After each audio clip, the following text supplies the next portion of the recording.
Karena itu tadi ingin melengkapi apa yang menjadi Oke. catatan-catatan itu Ya, tadi. sebentar, Jadi sebentar. itu Saya mungkin. ke Mas Irawan dulu, silakan dilengkapi.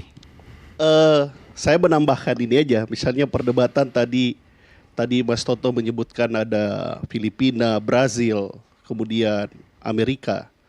Sebenarnya kombinasi yang mereka gunakan di tiga negara itu adalah presidensialisme dan bentuk negaranya federal. Kalau kita presidensialisme itu dengan bentuk negara yang namanya negara Kesatuan. kesatuan. Makanya itulah kemudian pada saat itu berkembang dalam debat yang keras itu bahwa model desentralisasi politik kita adalah otonomi negara di negara kesatuan.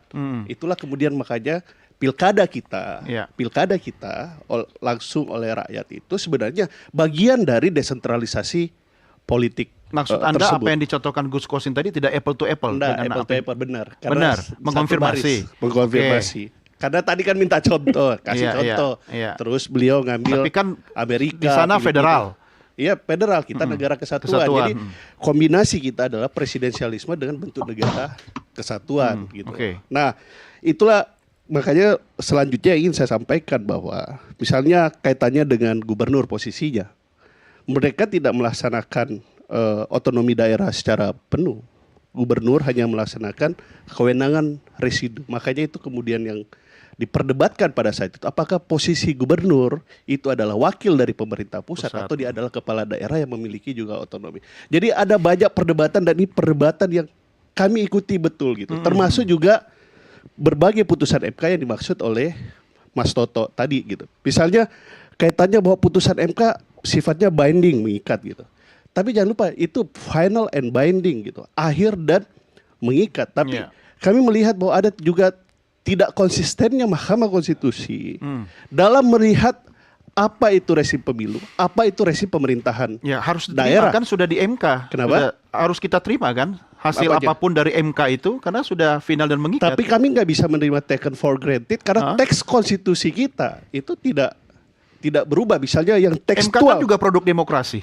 DPR juga produk demokrasi, Betul. bahkan DPR mendapatkan mandat langsungnya dari pemilu gitu, bukan seperti Mahkamah Konstitusi yang tidak mendapatkan mandatnya dari pemilu gitu. Iya, ketakutannya Bahwa Mahkamah Konstitusi pernah memutus gitu, memutus bahwa pelaksanaan pemilihan kepala daerah itu adalah bagian dari rezim pemerintahan daerah, namun pada pelaksanaannya hakikatnya itu adalah merupakan pemilu. Maka kemudian Mahkamah Konstitusi mengatakan pada saat itu kami tidak berwenang menangani sengketa hasil pemilu, maka perlu dibentuk yang disebut dengan Badan Peradilan Khusus Pemilu. Suasana berubah, pikiran-pikiran politik berubah karena kita merasa pemilu mahal, kita berpikir keserentakan. Makanya kemudian Mahkamah Konstitusi menawarkan 5 model keserentakan dalam pemilu kita dan yang keenam bisa dilakukan yang disebut dengan constitutional engineering. Dan disitulah relevansinya bahwa DPR juga punya wewenang untuk melakukan interpretasi terhadap teks konstitusi kita. Karena itu masih dalam ruang open legal policy yang juga dibolehkan oleh Mahkamah Konstitusi untuk melakukan constitutional engineering. Terus saya lanjutkan sedikit bahwa bagi kami Partai Golkar melihat bahwa pemilu itu adalah satu instrumen teknis bagi kita. Itu dalam menghasilkan kepemimpinan. Bagi kami yang penting itu adalah Gen Z, Gen apa tadi itu macam-macam itu, Gen Alpha dan lain-lain. Itu mendapatkan pekerjaan yang layak dan bagus. Desa-desa dibangun jalan rayanya, terus program-program pemerintahan daerah, transfer dana daerah yang disebut dengan dana fiskal itu bisa kita maksimalkan dengan inovasi yang dihasilkan oleh pemimpin-pemimpin daerah. Kami memang bisa dijamin dengan kepala daerah dipilih oleh DPRD. Nggak ada yang namanya jaminan. Ketika kita memindahkan dari DPRD kemudian pemilihan langsung, pikiran kita sama dengan pikiran kita hari ini bahwa dengan kita melaksanakan pemilihan langsung oleh rakyat itu setidaknya bisa mengoreksi yang kurang-kurang pada saat dilaksanakan pilkada oleh pemilihan bupati, wali kota, gubernur oleh DPRD. Tetapi ternyata masalahnya kembali repetitif. Tetapi bagi kami bahwa menilai bahwa eksesnya lebih besar ketimbang ketika DPRD. Dan pada saat itu jangan lupa, pada saat itu pilkada DPRD, KPK belum ada, pencucian rezim undang-undang pencucian uang belum ada, tindak pidana korupsi belum kita perbaharui yang disesuaikan dengan UNCIC. Sekarang sudah banyak perangkat hukum dan peranata hukum yang kita bisa mencegah moral Ya, hazard dalam pelaksanaan pilkada ketakutannya DPRD. Mbak Neni dan Mas Toto tadi kan jangan-jangan ini latihan untuk nanti pemilihan presiden juga. Kalau saya berdasarkan percakapan di ruang Kalau- Di ruang publik. yang di capture. Kalau Partai Golkar menjamin bahwa pileg pilpres tetap langsung. Nggak ada intensi apapun bahwa itu akan Mas kembali Doni, pileg ke dan MPR. pilpres ada Tapi money kan- politik nggak bisa ditanyakan kepada teman-teman DPR? Tanya Ada langsung, money politik Mas. nggak? Kalau ada money politik kenapa tidak dibubarkan? Kalau kosnya mahal kenapa tidak dibubarkan? Harus se-ekstrim Ini yang itu. saya sebut sebagai ketidakadilan cara berpikir. Ketika kita memang sepakat mengenai bahwa ini ingin kembali ke otoriter, ya sudah. Oke. Bicara mengenai sistem yang baru. Ya. Tapi jangan mengatasnamakan demokrasi untuk kepentingan yang lebih sempit. Yang tadi Gus Kosin sudah mengakui loh. Harus utamanya itu adalah kami yang mendukung pemilihan langsung. Artinya Gus Kosin sudah secara tidak langsung mengatakan rakyat memang nggak pengen apa yang diinginkan oleh Gus Kosin dan teman-teman. Lalu atas dasar apa Anda kemudian ngotot untuk melakukan hal ini? Itu Saya aja. ke Pak Hada dulu, silakan. Ya, jadi saya kira perdebatannya menjadi sangat panjang, Pak Hadar, bolak-balik, mic-nya dideketin. bolak-balik Ah, siap. dan masing-masing menjaga posisinya begitu ya. Tetapi begini, saya ingin ambil angle kepada hak konstitusional dari warga. Mungkin ini yang harus betul-betul kita perhatikan dan menurut pandangan saya harusnya dipertahankan. Jadi jangan karena kita menghadapi persoalan, katakanlah tadi biaya politik tinggi, kemudian wakil-wakil atau calon-calon terpilih juga ternyata punya banyak masalah, sehingga substansi dari pemilu itu tidak bisa dicapai dan seterusnya. Ya. Tetapi menurut hemat saya itu bukan kemudian dengan cara kita mengambil hak dari kedaulatan dari masyarakat pemilih gitu. Yang harus dicari adalah bagaimana pembenahan prosedur atau tata kelola lainnya yang kita tetap bisa memberikan hak kepada masyarakat karena memang itu dijamin oleh konstitusi kita. Persoalan-persoalan yang dihadapi itu bisa selesai gitu. Nah, menurut saya baik kita fokus ke sana gitu karena ya oke lah, saya pada posisi juga berpandangan kita sudah melalui konstitusi juga bahwa yang mempunyai otoritas untuk menentukan apakah ini sesuai konstitusi atau tidak dan 3 hal lain itu adalah Mahkamah Konstitusi.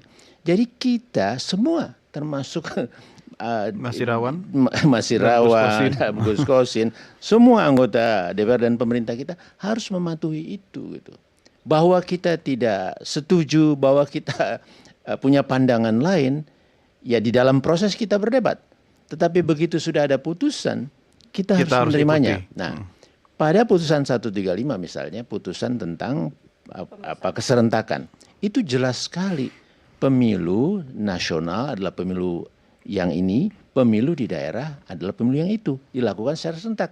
Di bagian yang di daerah pemilihan anggota DPRD dan kepala daerah. Itu bukan dipilih melalui DPRD, itu adalah pemilu melalui suara rakyat secara langsung gitu. Saya berpandang pada posisi itu sebetulnya. Tapi kalau dibalikkan ini bisa panjang lagi nih, muter-muter Iya, aja gitu. iya. Nah, Bisa nggak? Iya, saya ke Pak Andreas dulu ya. Silakan, Pak Andreas, catatan Anda, silakan. Iya Don, saya mulai dari itu tadi video awal tadi itu. Ini biar jangan pusing-pusing kita, ya kita cari yang gampang aja gitu. Ambil aja lagi hak yang ada di rakyat kita pegang lagi untuk kemudian kita atur soal alasan kita cari nanti belakangan gitu. Nah gaya seperti ini yang berbahaya gitu menurut saya. Karena apa? Karena itu tadi argumentasi yang disampaikan itu kan ya menurut saya itu cari-cari alasan gitu. Karena intinya itu adalah ya dan itu sudah diperkuat dengan penjelasan dari penafsiran oleh MK di 1110 tadi bahwa itu pilkada itu rejim pemilu gitu. Dan yang namanya pemilihan umum itu juga dijelaskan di undang-undang langsung umum, bebas dan rahasia, jujur dan adil gitu. Itu konstitusi gitu. Kecuali kalau kita merubah undang-undang dasar. Nah ini lain lagi urusannya gitu. Nah sekarang ya semua alasan-alasan itu kan kita ya upaya rasionalisasi dari hal yang sangat mendasar, yaitu hak rakyat yang mau kita ambil.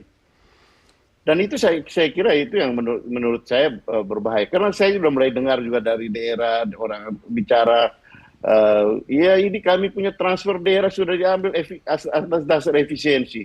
Ini atas dasar efisiensi, kemudian hak kami untuk memilih juga mau diambil lagi gitu. Nah ini kan ya suara-suara seperti ini ya nanti kedengarin di netizen. Saya terus terang tidak terlalu mengikuti apa percakapan di netizen, tapi saya juga itu akan bisa sangat cepat berubah. Ya. Bukan soal PDI Perjuangan atau kami mencari populisme, tapi ini untuk kepentingan kita bersama. Kita jangan ulangi lagi gitu yang kemarin-kemarin. Ya, baik Pak Andreas. Nanti kalau soal suara publik netizen kita bisa capture datanya Mbak Neni. Tapi sebelum ke Mas Irawan, kita rehat dulu ya. Saya ajak Anda untuk segera kembali bersama kami tentunya setelah yang berikut ini. Merah Putih segera kembali.